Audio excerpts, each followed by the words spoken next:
الحمد للہ رب العالمین والعاقبۃ للمتقین والصلاة والسلام علی اشرف الانبیاء والمرسلین نبینا محمد وعلی آلہ وصحبہ اجمعین، اما بعد۔ میرے بزرگوں، دوستوں، اسلامی بھائیوں اور بہنوں، السلام علیکم ورحمۃ اللہ وبرکاتہ۔ محترم سامعین و سامعات، گزشتہ درس میں بتلایا گیا تھا کہ مشرک اللہ کا پیارا نہیں ہوتا۔ اس سلسلے میں کچھ باتیں عرض کی گئی تھیں، مزید باتیں آج کے قسط نمبر 2 میں سماعت کیجیے۔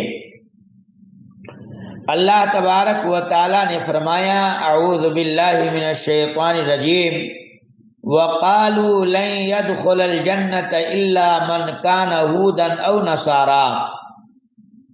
انہوں نے کہا جنت میں صرف یہودی اور عیسائی جائے گا۔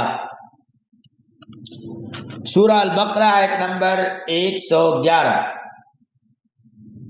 مشاہدین کرام، چنانچہ شرک اکبر کرنے کی بنا پر یہ جنت سے ہمیشہ کے لیے محروم ہوئے، یعنی جن لوگوں نے، یہود و نصارہ نے یا مشرکین مکہ یا جو لوگ بھی شرک کیے اور مرنے سے پہلے توبہ نصوحہ نہیں کیے، تو وہ ہمیشہ ہمیشہ کے لیے جہنم میں رہیں گے۔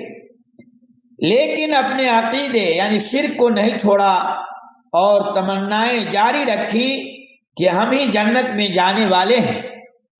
پیارے نبی جناب محمد رسول اللہ صلی اللہ علیہ وسلم کی رحمت پر قربان جائیں کہ آپ نے اپنی امت کو شرک سے ڈرایا اور سابقہ امت کے لوگوں کا حال بتایا اور فرمایا، لوگوں میں اللہ کا بندہ ہوں، مجھے اللہ کا بندہ کہنا۔ آپ صلی اللہ علیہ وسلم کا یہ بھی فرمان ہے، لَتَتْبَعُنَّ سُنَنَ مَنْ كَانَ قَبْلَكُمْ۔ صحیح البخاری 7320۔ تم ضرور پیروی کرو گے اپنے سے پہلے لوگوں کی۔ اور حقیقتاً معنوں میں آج لوگ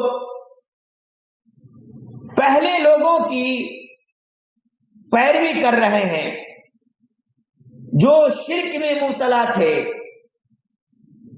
یہود و نصارہ نے عیسیٰ علیہ السلام کو اللہ کا بیٹا مانا، علیاذ باللہ۔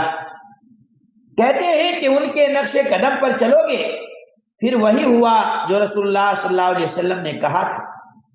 کلمہ پڑھنے والوں میں واسع بن عطا کھڑا ہوا، اس نے 2 الہوں کا تصور پیش کیا، ایک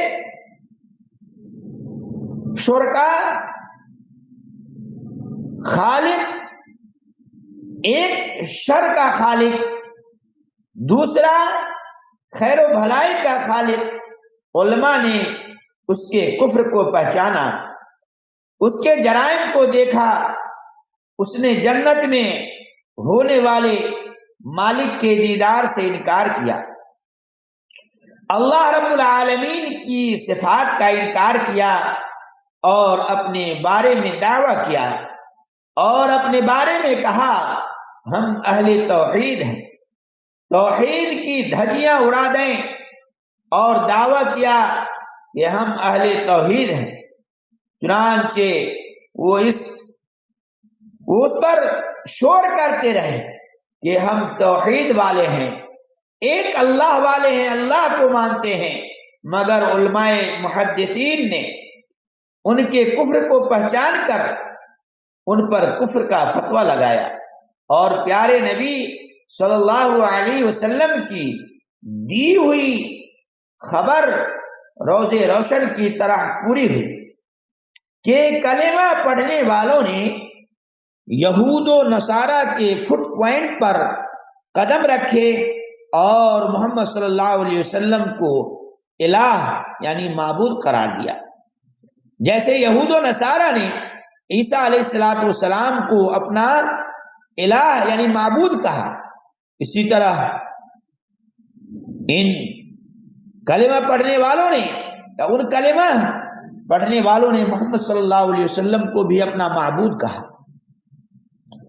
عزیز ساتھیوں، یہ بات یاد رہے کہ ہمارے یہ جملے کسی کو پریشان کرنے کے لیے نہیں ہیں، بلکہ ہم تمہارے اس خالق و مالک کا تعارف کروا رہے ہیں جو تمہیں ماں کے پیٹ میں رزق دیتا رہا، جو تمہارا مشکل کشا اور تمہیں اس دھرتی پر لے کر آیا، تمہارے جسم کو قوت و طاقت بخشی، تمہیں رزق اور عزت دی، تمہیں مال و دولت دی. اس خالق و مالک کو نہ بھولیے. مولویوں کے فراڈ میں پھنس کر اس رب سے رشتہ توڑ کر غیروں کے ساتھ نہ جوڑیں. ہمارا کلام شرک کی وادی میں، شرک کی دلدل میں ڈوبنے والی عوام سے ہے. اس خالق کو پہچانیے جس نے باپ کے پانی کو ماں کے رحم میں پہنچایا. وہ کون سا داتا تھا جس نے خون کے لتھڑے سے جسم بنایا؟ اللہ رب العالمین نے فرمایا ثم احسن صورکم، پھر اس نے تمہاری صورتوں کو خوبصورت بنایا. ظاہر سی بات ہے ہمیں کتنا اچھا انسان بنایا. آنکھ عطا کی، کان عطا کیے، جو ہے ناک عطا کیے، چلنے پھرنے کے لیے پیر عطا کیا، کھانے پینے اور کمانے کے لیے ہاتھ عطا کی. کتنے اچھے ڈھانچے میں اللہ تبارک و تعالیٰ نے ہمیں پیدا کیا. بھائیو، اس غریب نواز کا نام کیا تھا؟ اس حاجت روا کا نام کیا تھا جو تمہیں دھرتی پر لے کر آیا؟ اس دستگیر کا نام کیا تھا؟